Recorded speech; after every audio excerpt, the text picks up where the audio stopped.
Hello नमस्कार साथियों, दिल खोल के स्वागत है आपका राव टेक्निकल क्लासेज के ऑनलाइन प्लेटफॉर्म पे। साथियों, आज हम देखने वाले हैं जो प्रीवियस ईयर नवोदय स्कूल के अंदर इलेक्ट्रिशियन पोस्ट आई थी, जो कि एनवीएस इलेक्ट्रिशियन की पद है। उसका जो प्रीवियस ईयर पेपर है उसको हम आज इस वीडियो में जो टेक्निकल के क्वेश्चन है 60 वो हम सोल्व करेंगे। देन उसके बाद जो नेक्स्ट वीडियो होगी हम उसके अंदर आपको जो नॉन टेक्निकल के क्वेश्चन है वो भी आपको मैं दिखाऊंगा, क्योंकि हिंदी और इंग्लिश के आपने काफी पढ़े होंगे। इसके अंदर बहुत ही यूनिक टाइप के एक पैसेज टाइप में क्वेश्चन है। आप चाहे स्किप कर सकते हो इस वीडियो को लगभग 40 क्वेश्चन तक, अगर आपका पढ़ने का मन नहीं है तो। लेकिन मैं आपसे इतना निवेदन करूंगा, इतना रिक्वेस्ट करूंगा कि आप 45 से 60 तक के जो क्वेश्चन है लगभग वो जरूर देखना एक बार, क्योंकि वो पैसेज टाइप में क्वेश्चन आते हैं। उनको यदि आपने नहीं देखा तो आपको पता नहीं चलेगा कि नवोदय के स्कूल अंदर किस टाइप के क्वेश्चंस आते हैं, किस टाइप के क्वेश्चन बनते हैं। सबसे पहले मैं आपको इसका सिलेबस के बारे में बता देता हूं। तो जो आपके टेक्निकल सब्जेक्ट है उसके अंदर 60 क्वेश्चन रहने वाले हैं और नॉन टेक की बाकी के 60 क्वेश्चन है। इस 60 क्वेश्चन के अंदर क्या क्या आएगा आपका? पहला है जीके, उसके बाद में हिंदी और इंग्लिश, हिंदी, इंग्लिश और रीजनिंग। ठीक है, इसके 15-15 क्वेश्चन आएंगे। ठीक है, आपको सभी क्वेश्चन करने अनिवार्य रहेंगे। जो आपकी जीके से लेके आप चाहे हिंदी हो, इंग्लिश हो या रीजनिंग हो, सभी की आपको पैसेज के रूप में काफी क्वेश्चन मिलते हैं इसके अंदर। शायद आपने टेक्निकल की तैयारी की होगी तो इस तरीके के क्वेश्चन शायद ही देखने को मिले होंगे आपको। तो मैं जो इस पेपर को दिखाऊंगा आप बहुत ही आराम से उसको गहनता के साथ में करेंगे। एक एक क्वेश्चन को हम बहुत ही बारीकी से करने वाले हैं। हर एक क्वेश्चन को देखेंगे कि किस तरीके से इसका सॉल्यूशन होगा, प्रॉपर करने चलेंगे। ठीक है, तो चलिए शुरू करते हैं। आज का पहला जो इसके अंदर क्वेश्चन है कि अमेरिकन वायर गेज AWG में तार के व्यास को खालिस्तान में दर्शाते हैं। देखिए, आपने पढ़ा होगा SWG जिसका मान mm में दर्शाते हैं। ठीक है, इसके बाद में आता है AWG। AWG को आप मील के अंदर दर्शाओगे। ठीक है, मील कहां से? ऑप्शन में ऑप्शन नंबर डी है जो कि सही है। अब देखिए अगला है डीसी मोटर की स्थिति में आर्मेचर प्रतिक्रिया, जिसको अपन कहते हैं आर्मेचर रिएक्शन की जो एक क्रिया होती है उसके कारण मोटर की गति में खालिस्तान होती है तथा बलागुण में खालिस्तान परिवर्तन होता है। अब देखिए, आप जब अपना आर्मेचर रिएक्शन का एक होता है उसके अंदर आपका जो फ्लक्स है वो क्या होगा? कम होगा। जब आर्मेचर फ्लक्स जो इसके अंदर फ्लक्स कम होगा तो इसके अंदर अगर आप किसकी गति की यदि बात करोगे फ्लक्स के साथ, जो एन है इसको विलोमानुपाती के अंदर रहता है। कौन? फ्लक्स। दूसरा जो फ्लक्स है वो किसके जो टॉर्क है उसके भी समानुपाती में होता है। आपने जब टॉर्क इक्वेशन पढ़ी होगी उसके अंदर आपने हर एक चीज को पढ़ा होगा कि जो फ्लक्स है वो स्पीड के किस तरीके से समानुपाती या विलोमानुपाती है और टॉर्क के समानुपाती है या विलोमानुपाती है। तो आपको अच्छे से समझ आया होगा।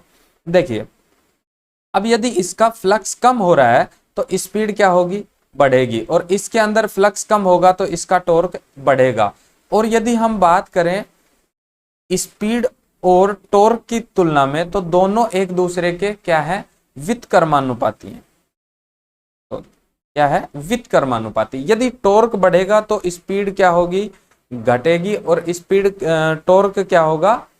आपका कम होगा तो स्पीड बढ़ेगी। ठीक है, तो इसके अंदर अपने से दो ही चीज पूछी गई है, पहला और दूसरा। यदि फ्लक्स कम होगा तो आपकी गति में वृद्धि होगी। ठीक है, और इसके अंदर कमी आएगी। तो ठीक है, पहला इसका ऑप्शन राइट है। अगला है किसी ध्रुव 50 हर्ट्ज मतलब पोल्स की संख्या कितनी है, 6 है। आपकी फ्रीक्वेंसी कितनी है, 50 हर्ट्ज है। 3 फेज प्रेरण मोटर की स्लिप स्पीड 40 आरपीएम है। क्या दे दी, स्लिप स्पीड, जो कि प्रतिशत के अंदर ज्ञात करनी है। देखो साथियों, स्लिप का फॉर्मूला क्या होगा, N S minus N R upon N S into 100, ये होगा प्रतिशत स्लिप ज्ञात करने का फॉर्मूला। लेकिन अपने को एनएस ज्ञात करना है, तो एनएस का फॉर्मूला है यानी कि synchronous speed 120 F upon P. जब हम इसको रखेंगे तो ये कितना हो जाएगा, 120 इंटू 6 सॉरी 50 अपॉन 6, तो ये कितना आ जाएगा, 1000 आ जाएगा। तो 40 NS minus NR, NS minus NR, अगर इनको पूरा देखेंगे तो अपने पास स्लिप आ जाएगी, कितनी दे रखी है उसने, 40 दे रखी है। तो ये स्लिप जो होती है ना, वो क्या होती है, सिंक्रोनस स्पीड और रोटर स्पीड के बीच का अंतर होता है, वो क्या कहलाता है, आपका स्लिप कहलाता है। तो 40/1000 गुणा 100 कितना आ जाएगा, 4% स्लिप आ जाएगी। कितनी, 4%। Option number B right. आगे देखिए, अत्यधिक धारा संरक्षण के लिए चयनित फ्यूज में खालिस्तान से अधिक फ्यूजिंग फैक्टर नहीं होना चाहिए। साथियों, जो अच्छा फ्यूजिंग फैक्टर होता है वो कितना होता है, 1.1। जब आप फ्यूज वाला चैप्टर पढ़ोगे उसके अंदर स्पष्ट दिया हुआ है ये क्वेश्चन, कितना होना चाहिए, 1.1। लेकिन मैक्सिमम कितना होना चाहिए, 1.4 से अधिक नहीं होना चाहिए। इसमें यही पूछ रहा है कि अधिक कितना होना चाहिए, तो 1.4 कहां है, ऑप्शन नंबर ए। ठीक है, चलिए आगे देखते हैं। किसी कुंडली के प्रेरकत्व का लगभग मान ज्ञात कीजिए यदि उसके अंदर 50 हर्ट्ज किलो हर्ट्ज की आवृत्ति पर 628 ओम प्रतिघात है। आपका जो प्रतिघात कितना दे रखा है, XL कितना है, 628। ठीक है, और उसके बाद में आपकी फ्रीक्वेंसी कितनी दे रखी है, 40 किलो हर्ट्ज। तो आपका XL का फॉर्मूला क्या होता है, XL बराबर 2πfl। ठीक है, अब अपने को क्या ज्ञात करना है, यहां पे प्रतिघात ज्ञात करनी है। प्रतिघात दे रखा है, इसमें क्या करना है, प्रेरक तो ज्ञात करवा रहा है, तो L ज्ञात करवा रहा है, तो क्या हो जाएगा, XL upon 2πfl। Sorry, F तो है ही, L है। क्या आ जाएगा इसका, XL कितना है, 628 बटा, इसको डायरेक्ट लिख दूं भाई, 2 गुना आप करोगे 3.14, तो मैं इसको डायरेक्ट 6.28 भी लिख सकता हूं, गुणा कितना है आपका 40 किलो हर्ट्ज। फ्रीक्वेंसी कितनी है, 40 किलो हर्ट्ज, 10 की पावर 3। ये जो 10 की पावर 3 है, इसको एज इट इज ऊपर ले जा सकते हो आप, 10 की पावर -3। ठीक है, जब इसको आप सोल्व करोगे तो ये आ जाएगा आपका 2.5 मेगा हर्ट्ज। ठीक है, यानी कि आपका option number B right answer. करके देख लेना, कोई बड़ी बात नहीं है इसके अंदर, जब आप इसको निकालोगे तो ये उतना ही आएगा। ठीक है, अगला है, प्राथमिक सेल नहीं है।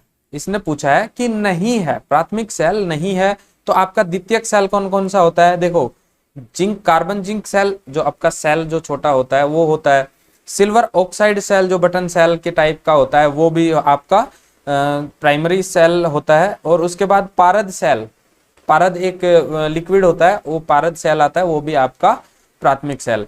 अब देखो, जो सेकेंडरी सेल है वो कौन सा है, निकिल आयरन सेल, और आपका निकिल कैडमियम सेल हो गया, या फिर आपका लेड एसिड सेल हो गया, वो कौन से कहलाएंगे, आपके सेकेंडरी सेल कहलाते हैं। तो इसमें ऑप्शन नंबर ए आ जाएगा। चलिए आगे देखिए, उस संधारित्र की धारिता कितनी होगी जिसे 25 वोल्ट तक चार्ज करने के लिए 0.5 कूलाम की आवश्यकता होती है। साथियों, Q बराबर क्या होता है, आपने पढ़ा होगा Q बराबर CV। तो अपने को क्या ज्ञात करनी है, धारिता, कैपेसिटेंस। तो क्या हो जाएगा Q अपॉन V, ज्ञात करें 0.5 अपॉन 25। ठीक है, जब इसको अपन सोल्व करेंगे तो देखिए ये क्या लिख रखा है, वोल्ट, और इसके अंदर सेल, यानी कि ये जो आप ज्ञात करोगे आ जाएगा पॉइंट, उसके बाद 0, और कितना हो जाएगा 50, फिर उसके बाद 2, कट गया, कितना आ जाएगा फैराड। कहाँ है, option number C is right. मृदु सोल्डर का गलनांक कितना होता है, सिंपल सा आ गया 300 डिग्री सेल्सियस होता है। ये आपकी जो आपका चैप्टर है, आपकी सोल्डरिंग 5वां 6वां चैप्टर है, उसके अंदर एज इट इज क्वेश्चन लिखा हुआ है आपका गलनांक कितना है, तो 300 डिग्री सेल्सियस है। उसके बाद में है, देखिए मिरर स्केल की सहायता से मापक यंत्रों को किस प्रकार की त्रुटि को दूर किया जाता है। जो मापक यंत्र होते हैं, जैसे कि आपका वोल्ट मीटर है, एमीटर है, इनके अंदर कुछ त्रुटियां होती है। जब आप त्रुटियां पढ़ते हो इसके मीटर की, तब आपको पता चलता है कि इसके अंदर ड्रिफ्ट आता है, उसके बाद डेड जोन आता है, शैथिल्य आता है, हिस्टेरिसिस आती है, लेकिन एक आता है कौन सा, लंबन त्रुटि, पैरेलैक्स एरर आता है। उसको किससे करेंगे आप, इसके द्वारा, मिरर स्केल के द्वारा माप करोगे। ठीक है, इसकी एक्यूरेसी जांचने के लिए इसका प्रयोग किया जाता है। अगला है, किसी डिवाइस का विश्लेषण 2 प्रति समांतर SCR का संयोजन के रूप में किया जाता है, किसके, ट्रैक के। आप इसके अंदर कुछ इस तरीके से बनेगा आपका, 2 SCR होंगे,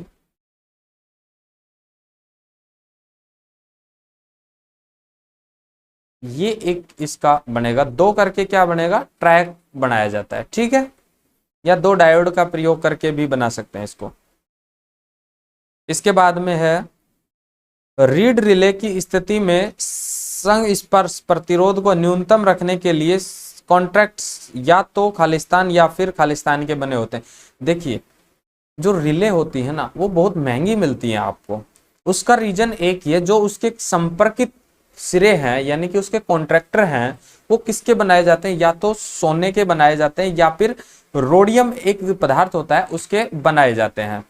ठीक है, तो आप सोने का कम, रोडियम के ज्यादा देखने को मिलते हैं। और ज्यादा अगर महंगे लोगे तो वो किसके होंगे, सोने के आपको, या आप गोल्ड के कॉन्ट्रैक्टर्स मिल जाएंगे।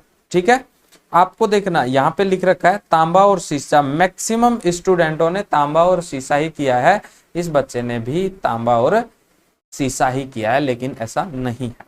ठीक है, आगे चलिए। अर्ध प्रत्यक्ष प्रकाशन की स्थिति में अधोमुखी दिशा के निर्गत प्रकाश की मात्रा होती है, किसकी, अधोमुखी दिशा में कितनी होती है, 10 से 40%। ठीक है, अधोमुखी जो बल्ब होता है, कैसा, आपका कुछ इस प्रकार से एक बल्ब होता है, और उसके अंदर इस तरीके से आपका जो अधोमुखी प्रकाशन की अभिक्रिया होती है, स्थिति में कितना होगा आपका, 10 से 40% प्रकाश हो। ठीक है, आगे देखिए। लेड एसिड सेल में खालिस्तान के पेस्ट का उपयोग पावर प्लेट्स में सक्रिय पदार्थ के रूप में, सक्रिय पदार्थ के रूप में किसका किया जाता है, लेड पेरोक्साइड, यानी कि PbO2, ऑप्शन नंबर 3। ठीक है, लेड पेरोक्साइड का प्रयोग किया जाता है। उसके बाद में है, इस चिन्ह, जो ये निम्न चिन्ह दिया गया है, इस प्रकार के यंत्र के लिए किया जाता है, कौन से, PMMC, यानी कि परमानेंट मूविंग कॉइल के रूप में किया जाता है इसका प्रयोग। तो क्या होगा, चल कुंडली यंत्र, मूविंग कॉइल इंस्ट्रूमेंट के अंदर किया जाता है। मानव शरीर के लिए कानों के बीच का प्रतिरोध, इस कान से इस कान के बीच का प्रतिरोध कितना होता है, ये पूछा गया आपका।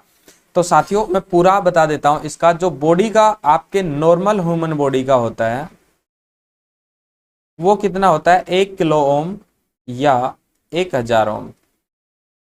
ठीक है। इसके बाद दोनों हाथों के बीच का, आप पहले कान का लिख लो, कान का कितना होगा, 100 ओम होगा। यही यदि हम बात करें किसकी, दोनों हाथों के बीच की, तो कितना होगा, हैंड के बीच में 400 से 600 ओम के बीच में। ठीक है, याद रह जाएगा। नॉर्मल सा क्वेश्चन था, स्पेशल था, इसलिए मैंने आपको अच्छे से इसका पूरा विवरण बताया है। किसी सज्जा श्रेणी डेकोरेशन सीरीज में आपके जो डेकोरेशन करते हैं, छोटे छोटे बल्ब लगाए जाते हैं, उनकी बात कर रहा है। 5 वोल्ट लैंप का उपयोग किया जाता है, तो आपूर्ति वोल्टेज कितना है इसका, 230 वोल्ट है। श्रेणी क्रम के कितने लैंपों की आवश्यकता होगी। साथियों देखना, आप यदि बात करोगे तो इसके फॉर्मूले की, तो आपका होगा कुल वोल्ट अपॉन प्रति बल्ब वोल्टेज। ठीक है, लेकिन जब ये इसका आंसर आ जाएगा, उसका +5% एक्स्ट्रा होगा। लेकिन अब निकालते हैं इसके, देखो कितना है, 230/5, यानी कि आपका आ रहा है कितना, 4 6 5 30, कितना, 46 बल्ब आ रहे हैं। अब इसका 46 का 5%, 46 का जब हम 5% निकालेंगे, तो ये लगभग आएगा आपका कितना, 2 पॉइंट समथिंग। जब हम इसमें ऐड करेंगे तो ये आ जाएगा 48 समथिंग। लेकिन इसके अंदर 48 ना देखे, आपको 46 ही कर रखा है। अब आप कई गलती क्या करेंगे, अगर 48 नहीं मिल रहा तो चलो जी हमने क्या कर दिया, 50। हम 46 से 48 बल्ब तक इसके अंदर लगा सकते हैं। ठीक है, चलिए अगला देखिए। स्क्विरल केज रोटर के संबंध में निम्न में से कौन सा कथन गलत है। यानी कि इसमें 3 कथन आपके सही होंगे। किसमें, स्क्विरल केज रोटर में। सबसे पहले समझिए स्क्विरल केज रोटर कैसा होता है। आपका स्क्विरल केज कैसा होगा, जिस तरीके से एक आपका खोखला है, उसके अंदर रोड लगा दी जाती है, छड़ें, किनकी, ये मैक्सिमम जो अपने यूज होता है वो डबल केज रोटर यूज करते हैं, जिसके अंदर एक कॉपर की और एक पीतल की आपकी लेयर रहती है, जिसके अंदर लो प्रतिरोध, लो रेजिस्टेंस, और दूसरा आपका लो रिएक्टेंस यूज होता है। यानी कि इसके अंदर धारा भी आसानी से प्रवाहित होनी चाहिए, और जो आपका इसके अंदर फ्लक्स है, चुंबकीय फ्लक्स है, वो भी इजीली आपका प्रवाहित होना चाहिए। ठीक है, गलत देखते हैं। देखिए आप, रोटर का प्रतिरोध बहुत अधिक होता है, अधिक थोड़ी होता है, प्रतिरोध तो लो रखा जाता है। यानी कि सही तो यही होगा इसका, लेकिन फिर भी अपन क्या करेंगे, रोटर के बारे में पढ़ लेते हैं। बाह्य प्रतिरोध सम्मिलित नहीं हो सकता, नहीं हो सकता। क्यों नहीं हो सकता, क्योंकि ये कैसी है, आपकी स्क्विरल केज मोटर है, ना कि स्लिप रिंग मोटर है। स्लिप रिंग के अंदर तो आप लगा सकते हो। स्लिप रिंग और ब्रश असेंबल की आवश्यकता नहीं होती, बिल्कुल नहीं होती है। एंड रिंग की मदद से रोटर चालकों को स्थायी रूप से शॉर्ट किया जाता है, नहीं किया जाता है। शॉर्ट किया जाता है, लेकिन उसको काफी बार में जब हंटिंग दोष वगैरह होता है उत्पन्न, तो उसके लिए आप शॉर्ट करते हो, वैसे नहीं कर सकते। चलिए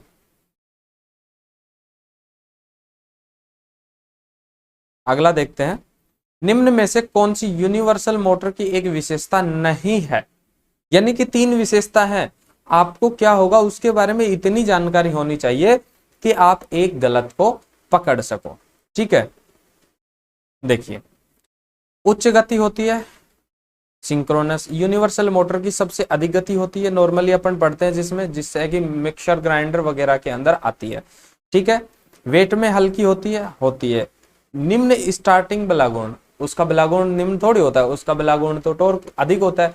इसका स्टार्टिंग टॉर्क और रनिंग टॉर्क दोनों ही अधिक होते हैं। यूनिवर्सल मोटर एक ऐसी मोटर है जिसको एसी और डीसी दोनों के ऊपर समान दक्षता के साथ में कार्य करती है। ठीक है, यानी कि इसका ऑप्शन नंबर 3 सही है। ठीक है, अगला है 4 पोल वाले अल्टरनेटर के लिए 30 डिग्री यांत्रिक अगर है, तो तो उसको कितने डिग्री विद्युत के बराबर होगा। साथियों इसका एक फॉर्मूला होता है 180/360 गुणा P और मल्टीप्लाई होता है इसका आपका यांत्रिक जो कोण है, यानी कि मैकेनिकल कोण। आप इसको डायरेक्टली इस तरीके से भी लिख सकते हो, आपके सामने इस तरीके से भी फॉर्मूला लगा सकते हो, इंटू पी इंटू आपका यांत्रिक कोण। ठीक है, करें सॉल्यूशन। तो 1/2 इंटू पी इंटू कोण, डायरेक्ट फॉर्मूले में रख लेते हैं। कितना है पी 4 है गुणा यांत्रिक एंगल कितना है आपका 30 डिग्री। 2 से 2 बराबर कितना आ गया 60 डिग्री विद्युत। ठीक है, चलिए बेटा आगे देखिए। निम्न परिपथ में कुल प्रेरकत्व ज्ञात कीजिए। आपको भली भांति पता होना चाहिए, अगर नहीं भी है तो इस चीज को समझो। अपने पास 3 चीजें होती है, पहला प्रतिरोध, दूसरा क्या होता है आपका कॉइल या इंडक्टर बोल सकते हो, और एक होता है आपका कैपेसिटर।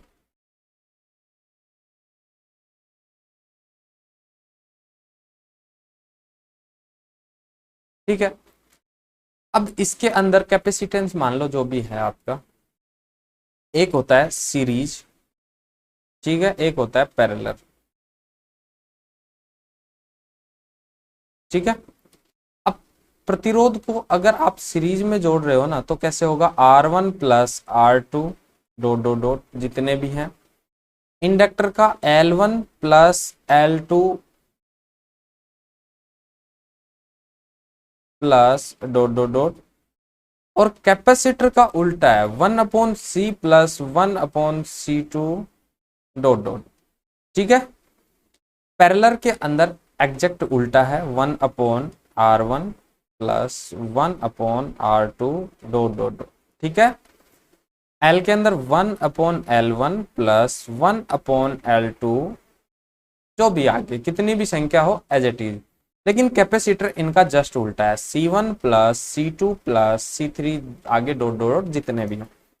अब इसी के अंदर आपका मेरे हिसाब से आंसर आ जाना चाहिए, क्योंकि देखिए ये कैसे हैं, समांतर क्रम में लगे हुए हैं सभी, और समांतर क्रम में इंडक्टर का कैसा है। अब इसके अंदर आपको पता होना चाहिए, एक झटके में देखते ही आपको आंसर आ जाना चाहिए कि यदि समांतर क्रम में है इंडक्टर तो उसके सबसे निम्नतम मान का जो इंडक्टर लगा हुआ है या प्रतिरोध लगा हुआ है उससे कम मान का आपका इसका टोटल प्रतिरोध आने वाला है। देख ले एक बार ऑप्शन, फिर निकाल भी लेंगे। देखिए कितना है छोटा, 2 मिली हेनरी, और इसके अंदर कितना है देखिए 2.5, 5.25, 3.75 और 1.25। सीधा आंसर मिल रहा है। ठीक है, अब निकाल भी लेते हैं। 1/10 प्लस 1/5 प्लस 1/2। यदि इसका लघुत्तम हम निकालेंगे तो कितना आ जाएगा 10। कितना हो जाएगा ऊपर 1 प्लस 5 दूनी 10 प्लस 5, कितना हो गया 8/10, जो वैल्यू किसकी है 1/L की। ठीक है, हमें किसकी चाहिए L की, तो L बराबर 10/8 यानी 1.25 मिली हेनरी। मिली को हमने कन्वर्ट क्यों नहीं किया, क्योंकि उसका मान फिक्स है सभी के अंदर। अगर इनकी वैल्यू अलग अलग होती, जैसे किसी की माइक्रो होती, किसी की मिली, किसी की मेगा, तो फिर अपने को चेंज करना पड़ता। आगे देखिए, इस डिवाइस का के लिए किसका यूज किया जाता है। नॉर्मल है, इस डिवाइस का नाम पूछा जा रहा है तो ट्रैक आएगा, अभी थोड़ी देर पहले ही समझाया था मैंने आपको। आगे देखिए, निम्न में से कौन सा विद्युत धारा के उसमें प्रभाव का एक उदाहरण है। ठीक है, अब देखिए उदाहरण अगर हम बात करें, धातु रिफाइनरी, बैटरी आवेशन और विद्युत लेपन, तीनों ही आपके रासायनिक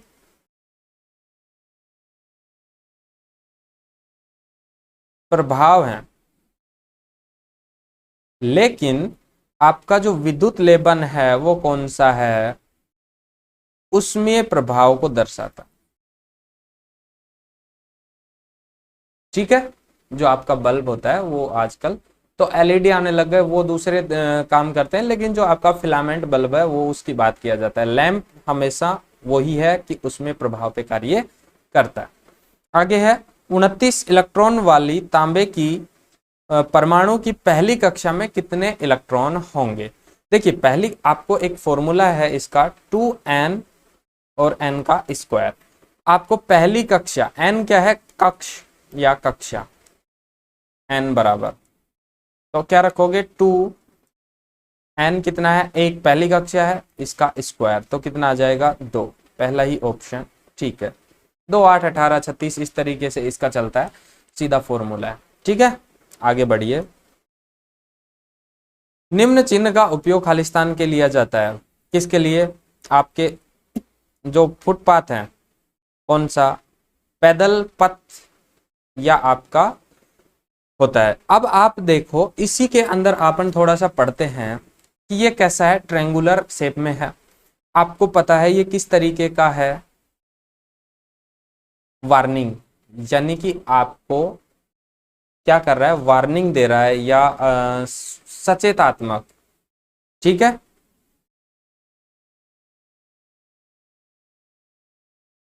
वार्निंग सिंबल है।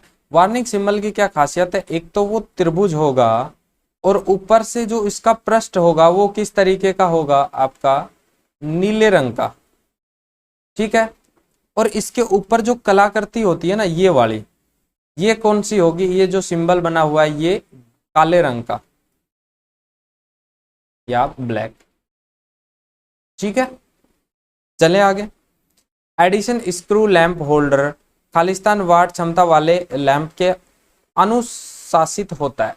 साथियों जो स्क्रू एडिशन लैंप होल्डर है वो कौन सा होगा, 200 से 300 वाट के अंदर आता है। ये आप जब फिटिंग के और ट्यूल्स वगैरह पढ़ोगे इसके, उसके अंदर आपका दिया हुआ है, एज इट इज क्वेश्चन उठा के डाला हुआ है।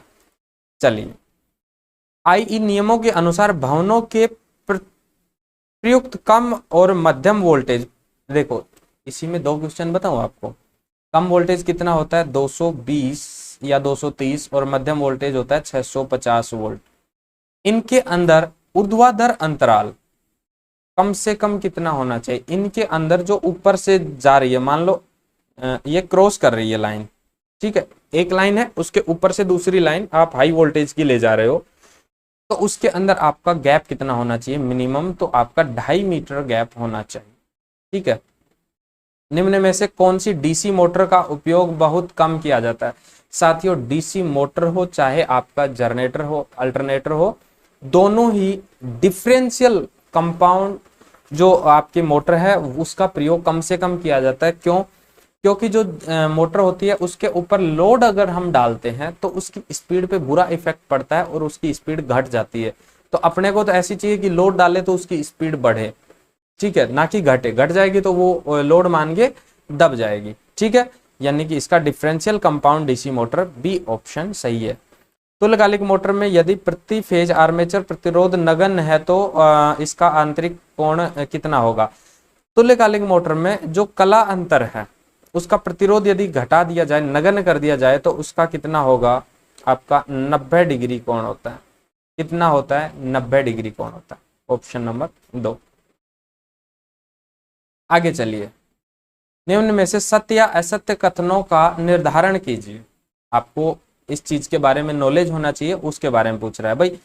तांबे की चालकता एल्यूमिनियम की चालकता से बेहतर होती है, क्या ये सही है कि तांबे की चालकता एल्यूमिनियम की चालकता से बेहतर होती है। ऑफ कोर्स बिल्कुल होती है, तो ये सही है। एल्यूमिनियम का घनत्व तांबे के घनत्व से अधिक होता है, बिल्कुल नहीं होता है। ठीक है, तो पहला इसका सत्य, दूसरा असत्य, यानी कि option number A. Neon sign lamp में ट्यूबों में नियोन का दाब जो नियोन गैस भरी होती है उसका कितना होता है वायुमंडल से? 3 से आपका 20 mm ऑफ Hg। कौन सा है? बी ऑप्शन राइट है।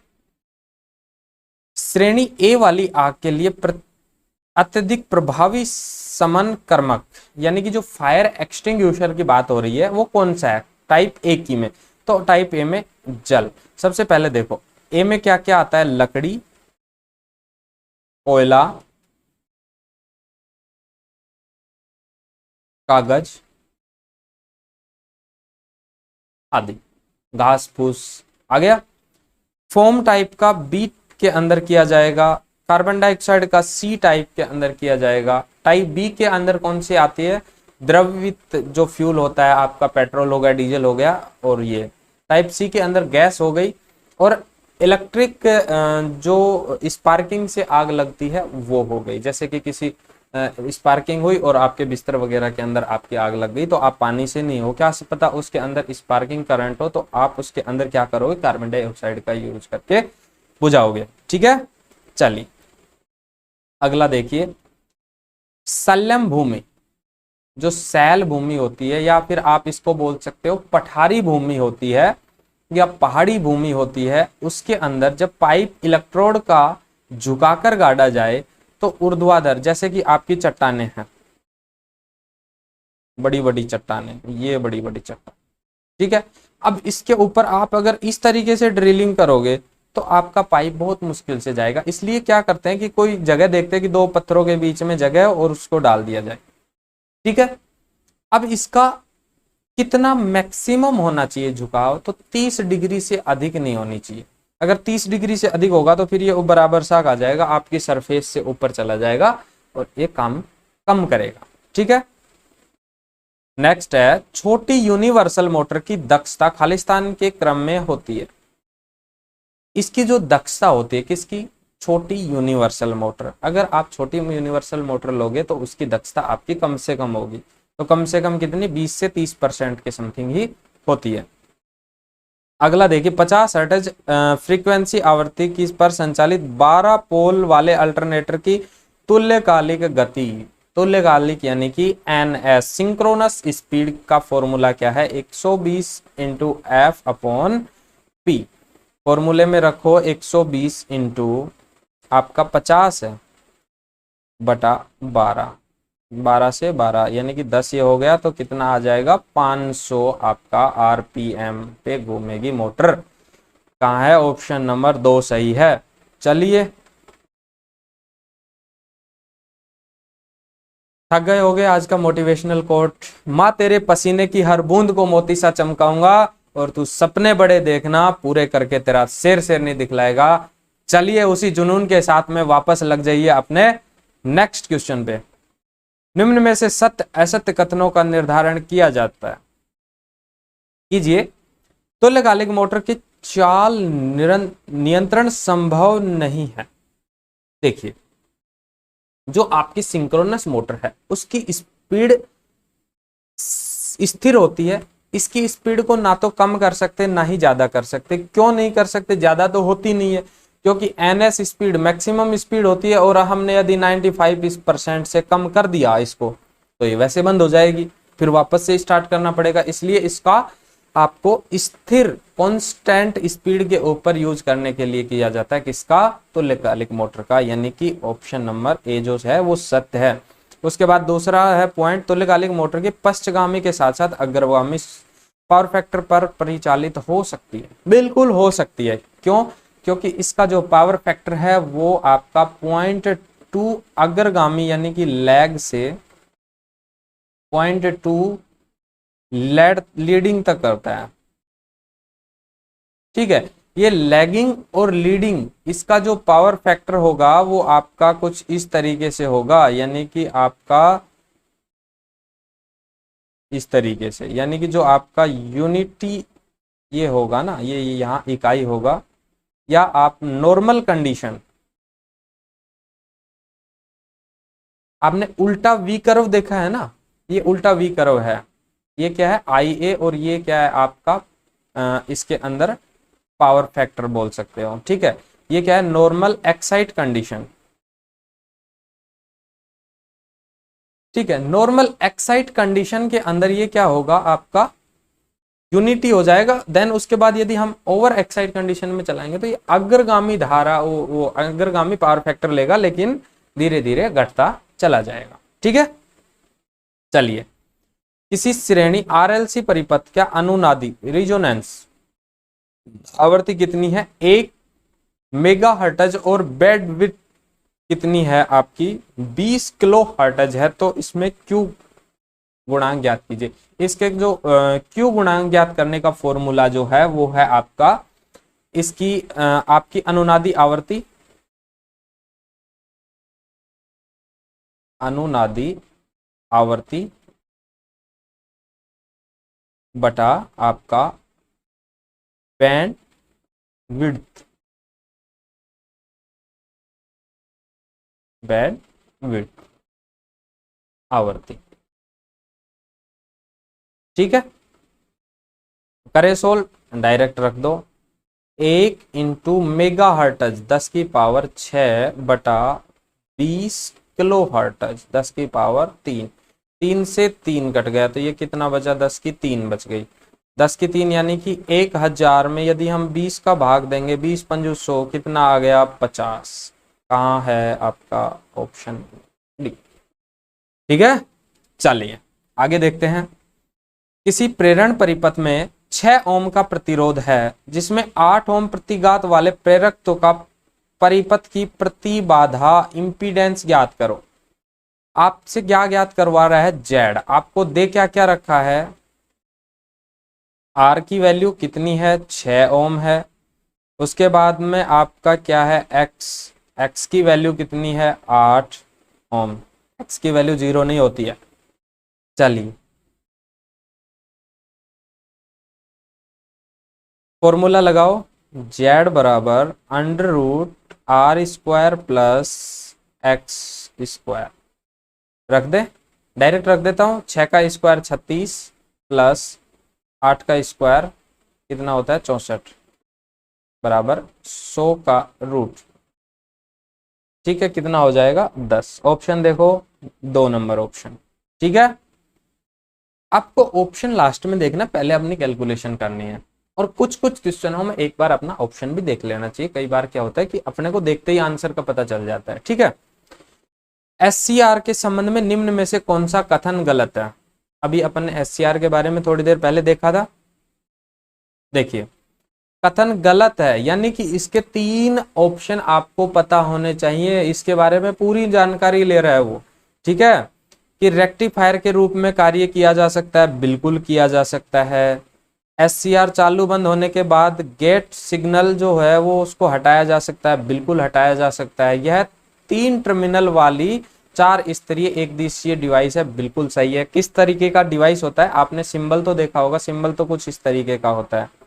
सिंबल तो सबको पता ही होगा लगभग आपका। ठीक है, इस तरीके का होता है।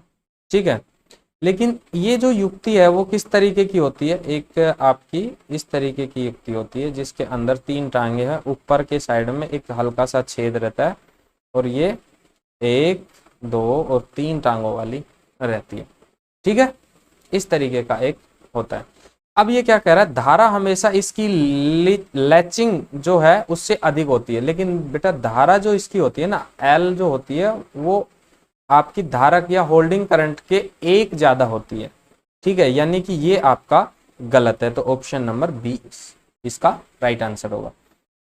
इलेक्ट्रिशियन के टाके सोल्डर की सही संगठक क्या होता है, सीधा सीधा है आपका 60% आपका और प्लस 40% आपका क्या रहेगा, लेड और टीन, यानी कि आपका टीन और लेड।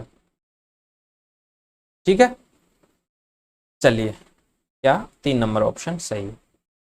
1 एम्पियर घंटा विद्युत बराबर कूलाम पूछ रहा है। देखिए, Q बराबर क्या होता है आपका, IT होता है कि नहीं होता, Q बराबर IT, यानी कि इकाई समय में आपकी मतलब 1 सेकंड में प्रवाहित धारा का मान ही क्या कहलाएगा, आपका आवेश होगा। ठीक है, रखे। धारा कितनी है, 1 एम्पियर गुणा आपका समय को किस में कन्वर्ट करते हैं अपन, सेकंड में मापते हैं इकाई यूनिट के हिसाब से, लेकिन अपने को क्या है, घंटा दे रखा है, बाबा जी वाला नहीं, घंटा दे रखा है।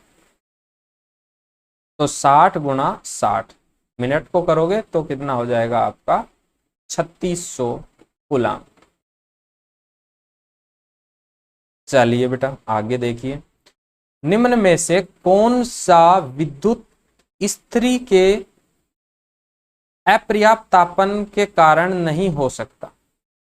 अरे वो वाली इस्त्री नहीं, आपकी जो घर में प्रेस है उसकी बात की जा रही है, कभी लुगाई गरम देख लो, उस तरीके से नहीं।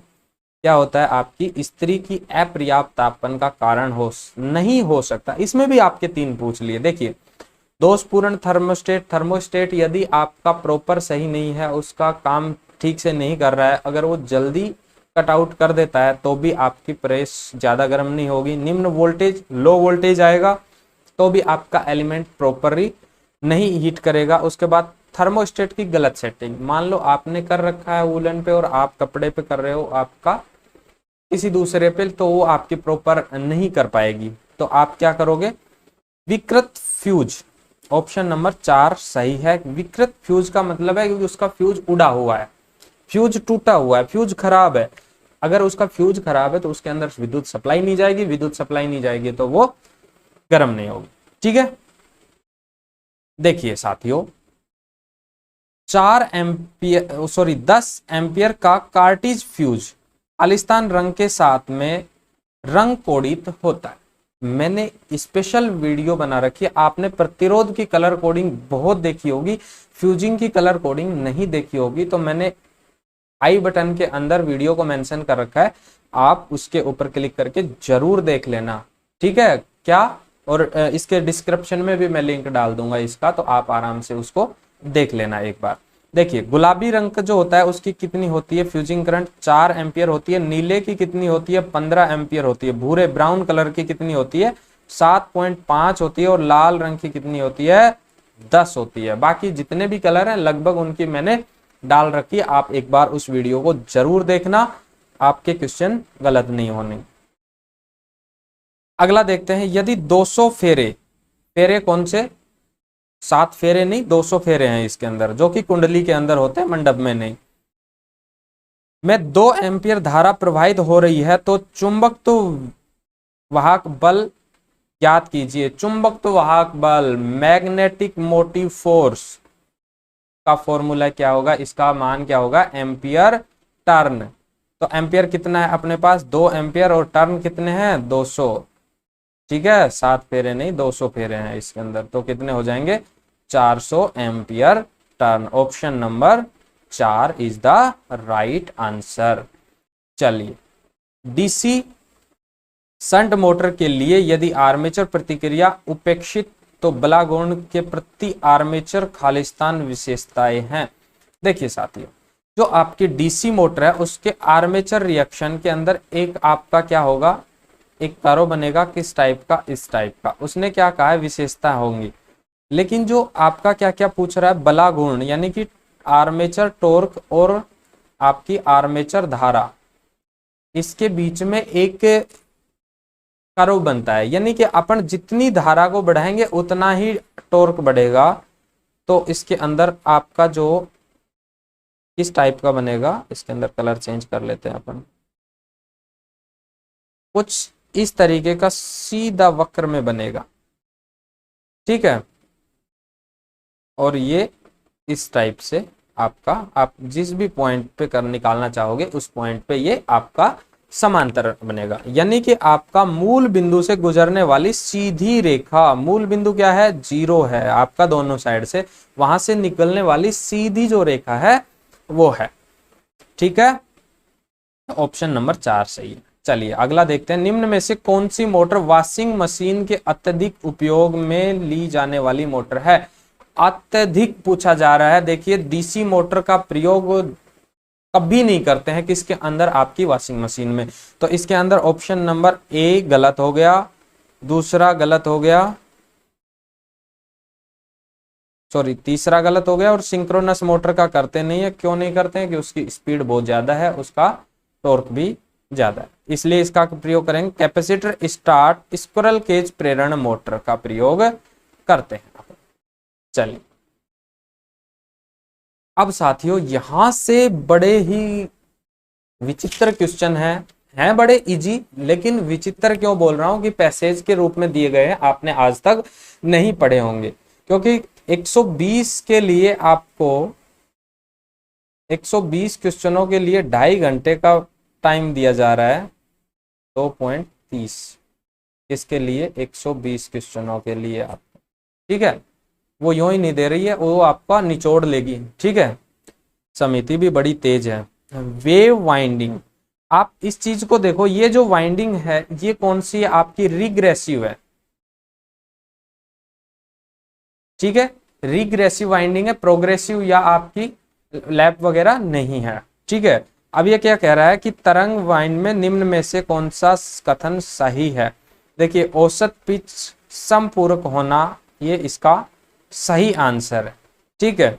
समपूर्णांक होना चाहिए, ना कि विषम, और सम नहीं होना चाहिए, हमेशा सम भी नहीं होना चाहिए, समपूर्णांक होना चाहिए, ठीक है। अब देखिए इसके अंदर भी दो हैं, फर्स्ट पिच और एवरेज पिच। एवरेज पिच में समपूर्णांक होना चाहिए, और एवरेज पिच का फॉर्मूला क्या है, वाई ए, पिच को अपन वाई से दर्शाते हैं, तो ये क्या होगा आपका Z plus minus P upon, sorry plus minus 2 upon P, ठीक है। चलिए अगला है, निम्न में से वाइंडिंग एक प्रकार की है, देखिए ये आ गया retrogressive winding, progressive winding, simplex duplex, कौन सी है आपकी रिट्रोग्रेसिव वाइंडिंग है, ठीक है। अगला है औसत, अभी बताया था ना आपका, ये क्वेश्चन आ गया, लो औसत तारक तो पिच को खालिस्तान रूप में व्यक्त किया जा सकता है। देखिए वाई ए बराबर आपका क्या होता है, जेड माइनस प्लस 2 अपॉन आपका पी। अब साथियों एक चीज ध्यान देना, यदि आपकी रिग्रेसिव है तो माइनस आएगा, प्रोग्रेसिव है तो प्लस आएगा, तो इसका फॉर्मूला क्या हो जाएगा, Z minus 2 upon P. Option ढूंढो कहां पे है, ऑप्शन नंबर ए। अगला है आपका तरंग कुंडल वाली 4 पोल मशीन के लिए निम्न में से कौन से चालक संख्या है। साथियों इसके अंदर आधी अधूरी जानकारी देके पूरा आपसे आंसर मांगा गया है, क्या कोई आप में से दिमाग लगा के इसका फॉर्मूला लिख सकता है। चलिए लिखते हैं। ईएमएफ इक्वेशन जब हम लिखते हैं तो क्या आती है, किसकी, आपकी डीसी मोटर की। ईएमएफ बराबर इस ईएमएफ इसका डीसी अल्टरनेटर का, phi Z N P upon 60A। अपने पास दिया क्या क्या है उसने, देखिए P बराबर 4, ठीक है, चलो इसका कलर चेंज कर लो भाई। P बराबर क्या दे रखा है 4, और कुछ नहीं है यहाँ पे आपको। दूसरी चीज क्या दी है, वेव वाइंडिंग दी है, यानी कि जो आपका A है ना वो कितना होगा, A बराबर 2 होने वाला, ठीक है। और पूछा क्या है आपसे, चालकों की संख्या यानी कि जेड, सॉरी, तो जेड जब अपने को ज्ञात करना होगा तो ईएमएफ कोष्टक में 60A अपॉन आपका 5NP। यहां एन अपने पास दिया हुआ नहीं है, स्पीड ईएमएफ दी हुई नहीं है, ठीक है। अपन जो है वो एज इट इज लिख देते हैं 60, ए कितना है आपका 2, उसके बाद में क्या आएगा, पोल्स की संख्या, पोल्स की संख्या लिख दो आप। पोल्स की संख्या कितनी है यहाँ पे 4, 2 दूनी 4 और 30, कितना आएगा 30, यानी कि ऑप्शन बी। अगला है, दिखाई गई व्यवस्था में फ्रंट पिच बिंदु खालिस्तान खालिस्तान के बीच में। फ्रंट पिच मैंने एक वीडियो में आपको बताया भी था, ऑफलाइन जब अपनी कोचिंग चलती थी उस टाइम पे भी कई बच्चों को जब पढ़ते थे तब मैंने बताया था कि जो फ्रंट यानी कि जो सामने वाले आपके पोल्स हैं उसके ऊपर जो वाइंडिंग आपकी दिखती है वो कौन सी होगी, आपकी फ्रंट पिच, और आपकी क्या होगी जो इसके इनसाइड होगी वो क्या होगी, आपकी इसके अंदर बैक साइड की। ठीक है, तो इसमें कौन कौन से होंगे, डी और बी ई, यानी कि ऑप्शन नंबर। अब चलिए एक और देख लेते हैं, रेक्टिफायर दिया गया है आपके, इसको आप आसानी से एक बार इजीली देख लो सरसरी नजर से, उसके बाद में चलते हैं। देखिए प्राथमिक एसी आपूर्ति कितनी है इसकी, 230 वोल्ट है। द्वितीयक वोल्टेज कितना है आपका, यहां तो कितना दिया गया है 230 वोल्ट। बाहर अपने को प्राप्त कितना हो रहा है 20√2। ठीक है, ये कौन सा मान है आपका, आरएमएस वैल्यू है। ठीक है, इसके बाद में सभी डायोड सिलिकॉन डायोड हैं तथा थ्रेशोल्ड वोल्टेज रेटिंग कितनी है आपकी 0.7 वोल्ट। ठीक है, ये आपको एक क्वेश्चन दिया गया है। अब इसके अंदर आपका जो पूछा क्या जा रहा है वो है शिखर आउटपुट वोल्टेज कितना होगा, इसकी आरएमएस वैल्यू से पीक वोल्टेज आपको ज्ञात करनी है। तो आप पीक वैल्यू का पता ही है, अगर आपको पीक वैल्यू बराबर क्या होती है, आरएमएस वैल्यू। वैसे अपन जब आरएमएस वैल्यू निकालते हैं, आरएमएस मान बराबर आपकी एवरेज वैल्यू अपॉन √2। जब एवरेज वैल्यू निकालेंगे तो क्या हो जाएगा, आपकी एवरेज वैल्यू बराबर आरएमएस √2 गुणा में। ठीक है, एज इट इज गुणा कर दें इससे, क्या है 20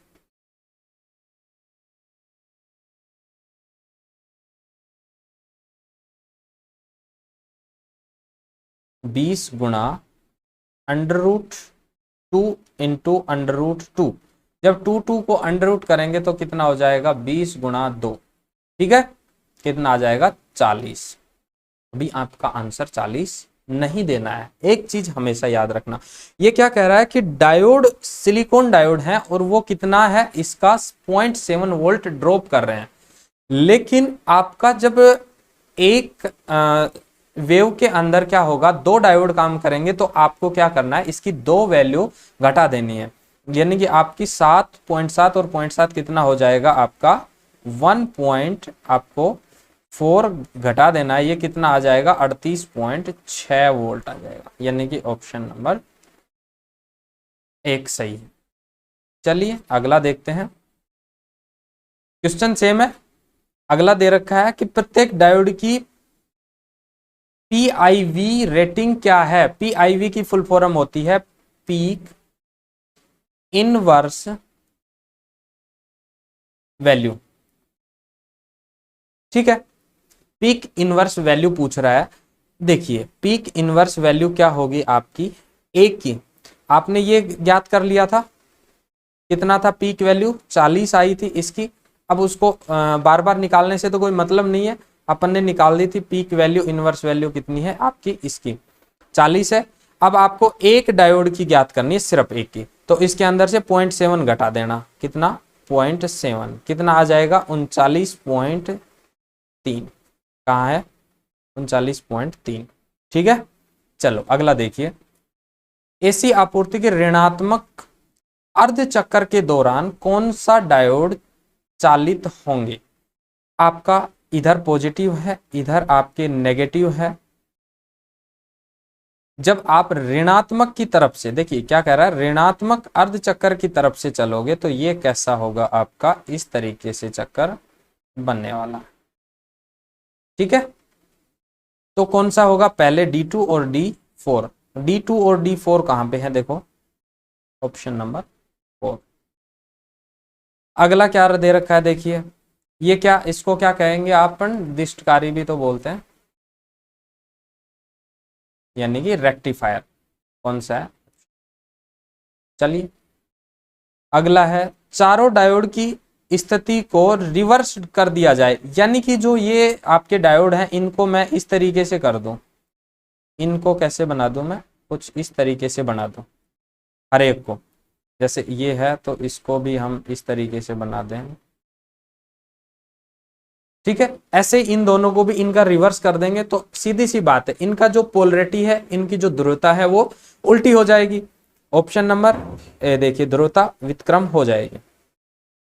अगला देखिए, अगला एक आ गया, आपको क्या दे रखा है, आरेख में प्राथमिक और माध्यमिक और ट्रांसफार्मर के संपूर्ण प्रतिबाधा को निरूपित किया गया है। जब अपन ट्रांसफार्मर पढ़ते हैं, इनकी प्राइमरी वाइंडिंग को सेकेंडरी वाइंडिंग के अंदर कन्वर्ट करते हैं, वहां से क्वेश्चन उठाया गया है, जो कि अक्सर टीचर भी कम पढ़ाते हैं और बच्चे भी कम पढ़ते हैं। क्यों पढ़ते हैं? क्योंकि ये जल्दी से आपके समझ में नहीं आता है, आपके इससे क्वेश्चन सोल्व नहीं होते, जबकि ये आसान है कि नहीं। चलो देख लेते हैं अभी इसका जो क्वेश्चन है, ट्रांसफार्मर के लिए R1 कितना है आपका 4 ओम, R1 डैश कितना है 0.01 ओम, ठीक है। और क्या ज्ञात करना है, इसका K की वैल्यू ज्ञात करना, ठीक है। जब हम इसका K का मान निकालेंगे तो R1 डैश का फॉर्मूला क्या है आपका, R1 डैश फॉर्मूला है R1 इंटू 1/A², ठीक है। आगे ले चलते हैं। जब इसको अपन इधर ले जाएंगे तो क्या हो जाएगा, R1 डैश अपॉन R1 बराबर क्या होगा 1/K और स्क्वायर। तो लेकिन जब अपन इसका स्क्वायर हटाएंगे तो ये कहाँ चला जाएगा, इधर, ठीक है। तो 1/K बराबर, इनकी वैल्यू रखो, इसकी वैल्यू है, डैश की वैल्यू कितनी है आपकी इसके अंदर 0.01/4 और इसका रूट। तो 1/K की वैल्यू जो है वो कितनी हो जाएगी आपकी, ये जब आप इसको सोल्व करोगे ना तो 0.1 इंटू 0.1 कितना होता है आपका 0.01, ठीक है। तो कितना आ जाएगा 0.1/2। जब हम इसको 0 नीचे आ जाएगी, कितना हो जाएगा आपका 1/20, ठीक है। चलिए आगे देख लेते हैं। अगला देखिए, ट्रांसफार्मर के प्राथमिक प्रतिरोध कितना है 0.5, क्या R1, R2 कितना है 2 ओम और इसका टर्न रेशियो कितना है, K का मान है 10। देखिए R02 बराबर कितना होता है साथियों, R1 R2 प्लस R1 और K², ठीक है। लिखो R2 कितना है, एज इट इज संख्या रख देते हैं 2 प्लस R1 कितना है 0.5 और गुणा आपका 100, सीधा सीधा है, इसको गुणा करेंगे 50 और 2, 50 प्लस 2 बराबर 52।